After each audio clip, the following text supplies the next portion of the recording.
السلام عليكم ورحمة الله وبركاته. الحمد لله نحمده ونستعينه ونستغفره ونؤمن به ونتوكل عليه ونعوذ بالله من شرور أنفسنا ومن سيئات أعمالنا. من يهده الله فلا مضل له ومن يضلله فلا هادي له، ونشهد أن لا إله إلا الله وحده لا شريك له، ونشهد أن محمدا عبده ورسوله أرسله بالحق بشيرا ونذيرا. من يطع الله ورسوله فقد رشد واهتدى، ومن يعصهما فإنه قد غوى ولا يضر الله شيئا. أما بعد، فإن خير الكتب كتاب الله، وخير الهدي هدي محمد صلى الله عليه وسلم، وشر الأمور محدثاتها، وكل محدثة بدعة، وكل بدعة ضلالة، وكل ضلالة في النار. أما بعد، فأعوذ بالله من الشيطان الرجيم. بسم الله الرحمن الرحيم. وما أمروا إلا ليعبدوا الله مخلصين له الدين حنفاء ويقيموا الصلاة ويؤتوا الزكاة، ذلك دين القيمة. أما بعد، ربنا ظلمنا أنفسنا وإن لم تغفر لنا وترحمنا لنكونن من الخاسرين. ربنا أفرغ علينا صبرا وثبت أقدامنا وانصرنا على القوم الكافرين. ربنا إننا سمعنا مناديا ينادي للإيمان أن آمنوا بربكم فآمنا فاغفر لنا ذنوبنا وكفر عنا سيئاتنا وتوفنا مع الأبرار. ربنا آتنا ما وعدتنا على رسلك ولا تخزنا يوم القيامة إنك لا تخلف الميعاد. إن الله وملائكته يصلون على النبي يا أيها الذين آمنوا صلوا عليه وسلموا تسليما. اللهم صل على محمد وعلى آل محمد كما صليت على إبراهيم وعلى آل إبراهيم إنك حميد مجيد. اللهم بارك وسلم عليه وعلى جميع الأنبياء والمرسلين وعلى كل ملائكتك المقربين وعلى أهل طاعتك أجمعين برحمتك يا أرحم الراحمين. ورونو اسلام په یو څو اساسي عقیدو باندې ولاړ. دا څو اساسي عقایدو کې چې کوم باندې د الله رب العالمین دا دین ولاړ دی، یو عقیده توحید ده. د توحید معنا دا ده چې الله پاک یو دی، هماغه یوازې الله خالق دی، د دې کائناتو بل خالق نشته. هماغه الله د دې کائناتو د انسان مالک دی او د دې کائناتو بل مالک نشته.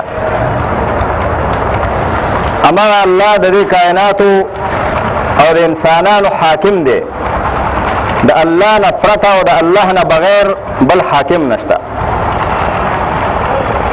هماغه الله د انسانانو رازق دی او د الله نه بغیر بل رازق نشته. هماغه الله په لاس کې خیرم دی او د هماغه الله پاک په لاس کې شرم دی. هغه د خیرم مالک دی او د شرم مالک دی. نفع هم د هغه په لاس کې ده او ضرر هم د هغه په لاس کې ده. فایده هم هغه سره ده او تاوان هم هغه سره دی. د عزت مالک هم هغه دی او د ذلت مالک هم هغه دی.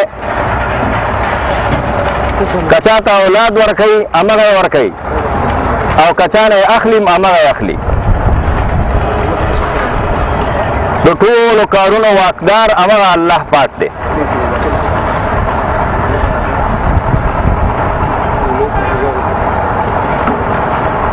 دا خو دا مو سوځېده که نه، دا ماشین وسوځېده، نو هغه نشته لایق. او یوازې الله د بندګۍ لایق دی. دا د مسلمانانو اتفاقی عقیده ده، د ټول امت په دې باندې اتفاق دی او دغه ته د الله پاک توحید وایي. د توحید سره متضاد شی هغه شرک او کفر دی. نبی علیه الصلاة والسلام فرمایلی سنتان موجبتان. قیل یا رسول الله صلی الله علیه وسلم ما الموجبتان؟ قال من مات لم يشرك بالله شيئا دخل الجنة ومن مات يشرك بالله شيئا دخل النار. دو شیان دی، دو شیانو ته سړی خامخا رسي. دو شیان دی، دو شیان واجبي. چا ویلی د الله پیغمبره اکم دو شیان دی چې دو شیان واجبي. وی فرمایل من مات ولم یشرک بالله شیئا دخل الجنه، چې څوک مړ شو او الله پاک سره لږ غوندم شرک نه کړي، یعنی د توحید په عقیده باندې مړ شي، دخل الجنه، الله پاک جنت ته داخلي. ومن مات یشرک بالله شیئا دخل النار، او چې څوک مړ شو الله پاک سره لږ غوندم شرک کړي، دخل النار، هغه الله پاک اور ته داخلي. نبی علیه الصلاة والسلام فرمایلی من قال لا اله الا الله دخل الجنه، څوک چې لا اله الا الله دخل الجنه، الله پاک جنت ته داخلي. ځکه د لا اله الا الله معنا دا ده چې د الله نه بغیر بل څوک د عبادت لایق نشته، الله نه بغیر بل څوک د بندګۍ لایق نشته، الله نه بغیر بل خالق او مالک نشته، الله نه بغیر بل رازق نشته. هغه یوازې الله معبود دی او هغه خالق او مالک دی او هغه یوازې الله حاکم دی. قرآن کې الله فرمایلی وما امروا الا ليعبدوا الله مخلصین له الدین حنفاء. انسانانو ته فقط او یوازې د دې خبرې حکم شوی چې بندگی وکړي د الله، عبادت د الله وکړي، مخلصین له الدین، او دا عبادت الله ته خالص وګرځي، دا بندگی الله ته خالص وګرځي، د الله په بندگی کې نور څوک الله پاک سره شریک نه کړي. حنفاء، او دی توجه الله ته، میلان الله ته، توجه الله ته، ويقيم الصلاة، او منځونه قائم کی، ويؤتوا الزکاة، او زکات ورکی. ذلك دین القیمه، دا دیو قیم او درست ملت او د درست خلقو دین چې دی همدا دی. الله عبادت بکي، عبادت به الله ته خاص کوي. د الله عبادت مشرکان هم کو، کوم خلکو سره چې پیغمبرانو جنگونه کړي او کوم خلکو سره انبیاء او جهاد کړي دي، هغه د الله عبادت کو. خو هغه کې مسله دا وا چې هغه یوازې د الله عبادت نه کو، د الله عبادت هم کو او د غیر الله عبادت هم کو. عبادت د الله او د غیر الله په منځ کې شریک کړو، نو په یو وجه باندې نبی علیه الصلاة والسلام او انبیاء هغه سره جنگ وکړ. د اسلام پیغام دا دی، د ټولو انبیاء دعوت او د ټولو انبیاء پیغام دا دی چې یوازې د الله عبادت دی وشي، یوازې د الله بندګي دی وشي، الله سره په عبادت کې او الله سره په بندګۍ کې بل څوک شریک نشي. قرآن عظیم الشان کې لمدې خبره تعلیم ورکول شوی. د نوح علیه السلام نه نیولې موسی علیه السلام او عیسی علیه السلام پورې د ټولو پیغمبرانو ذکر الله دې انداسې کړی چې هغوی خلکو ته دا ویلي خپل قوم ته یا قوم اعبدوا الله ما لکم من اله غیره، تاسو د الله عبادت وکړئ. یا قومه، تاسو ته د الله نه بغیر بل څوک داسې نشته دی چې د هغه عبادت وکړي، د هغه بندګي وکړي. یوازې الله پاک چې د اله دی، هغه د عبادت او هغه د بندګۍ لایق دی.